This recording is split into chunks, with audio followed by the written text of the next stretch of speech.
Hello साथियों, नमस्कार। आज के इस वीडियो से हम क्लास 10th मैथ एनसीईआरटी का न्यू सिलेबस स्टार्ट कर रहे हैं, जिसका पहला चैप्टर है वास्तविक संख्याएं। प्रश्नावली 1.2 के बारे में आज हम बात करेंगे।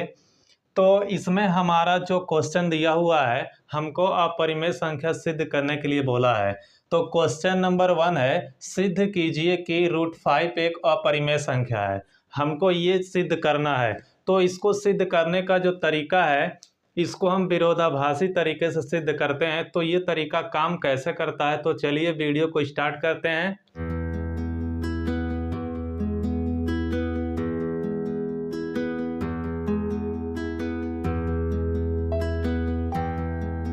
सबसे पहले हम लोग इसमें मानेंगे, अगर ये अपरिमेय संख्या पूछ रहा है तो हम इसका उल्टा मानेंगे कि यह √5 एक परिमेय संख्या है।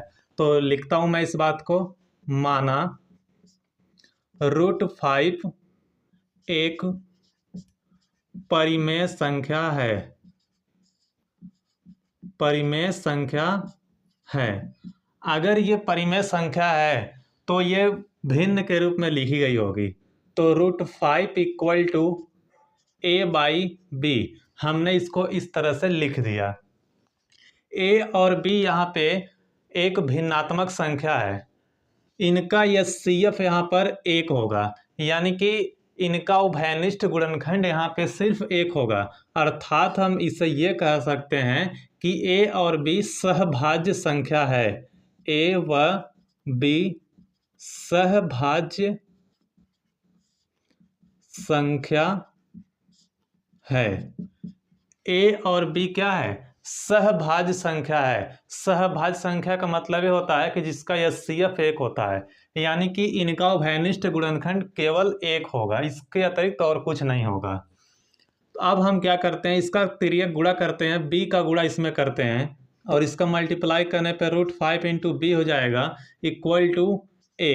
अब क्या करेंगे हम, अब दोनों तरफ वर्ग करेंगे। दोनों तरफ वर्ग करने पर, दोनों तरफ वर्ग करने पर, तो दोनों तरफ हम अब वर्ग करेंगे तो √5 × b इसका होल स्क्वायर और इधर a का भी होल स्क्वायर। तो अब हम √5 का स्क्वायर करेंगे तो 5 हो जाएगा और b का स्क्वायर करेंगे तो b का स्क्वायर हो जाएगा। उसके बाद a का स्क्वायर। अब हम यहाँ पे ये देखते हैं कि जो a² है वो 5 से विभाजित है। इसका मतलब ये हुआ कि 5 इधर गुणा में है, इसको हम इस तरफ भेजेंगे तो ये भाग में चला जाएगा। तो 5 से a² विभाजित है। यहाँ पे जो कंडीशन निकल के आता है, निष्कर्ष, उसको हम लिख देते हैं। 5 a² को विभाजित करता है, तब 5a को भी विभाजित करेगा। ये निष्कर्ष हमारा इस समीकरण से निकल गया। अब हम क्या करते हैं, 5a को भी विभाजित करता है। इसका मतलब ये हुआ, अगर हम a के गुणनखंड करेंगे तो उसमें कहीं ना कहीं हमको 5 देखने को मिलेगा। इसके अतिरिक्त हमें कुछ और भी देखने को मिल सकता है। उसको मान लिए हम c, और c यहाँ पे क्या है, एक धनात्मक पूर्णांक है। c यहाँ पे धनात्मक पूर्णांक है। धनात्मक पूर्णांक में क्या क्या हो जाएगा, प्लस वाली सभी संख्याएं आ जाएंगी, जैसे 1 2 3, इस प्रकार से कुछ भी आ सकता है यहाँ पे। अब हम क्या करेंगे, इस a का मान इस वाले समीकरण में रख देंगे। इस a का मान इस जगह पे हम रख देंगे। तो 5b का स्क्वायर बराबर a की जगह पे हमको 5c रखना है, तो 5c का स्क्वायर। तो 5b का स्क्वायर बराबर, इसका स्क्वायर करेंगे 5 का तो 25 हो जाएगा, और c का स्क्वायर करेंगे तो c² हो जाएगा।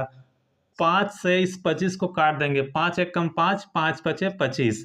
यहाँ पे हमको मिला b² बराबर 5c²। इस समीकरण से अब क्या निष्कर्ष निकल रहा है, यहाँ से ये निष्कर्ष निकल रहा है कि 5 से ये b स्क्वायर विभाजित है, तो b भी 5 से विभाजित होगा। इस निष्कर्ष को हम लोग यहाँ पे लिख लेते हैं। 5 b स्क्वायर को विभाजित करता है, तब क्या होगा, 5 b को भी विभाजित करेगा। ये निष्कर्ष हमारा निकल गया। अब हम क्या करते हैं, अब निष्कर्ष एक, ये हमारा निष्कर्ष एक है और ये हमारा निष्कर्ष दो है।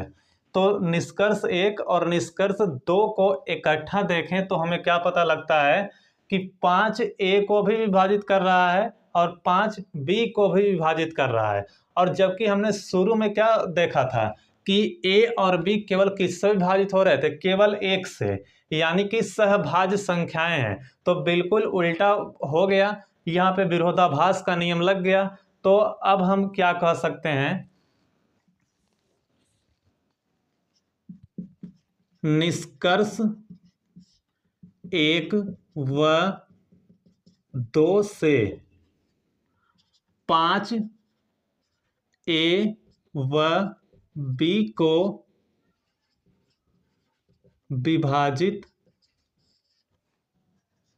करता है।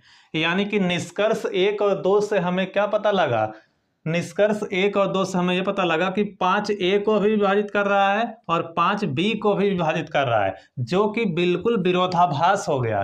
क्योंकि शुरू में क्या माना गया था कि यह एक सहभाज्य संख्या है, यानी कि ये दोनों विभाजित होंगे तो केवल एक से होंगे। लेकिन निष्कर्ष एक और दो से क्या पता लग रहा है, निष्कर्ष एक और दो से पता लग रहा है कि 5a व b दोनों को ही विभाजित कर रहा है। तो यहाँ बिल्कुल उल्टा हो गया, बिल्कुल विरोधाभास का नियम लग गया।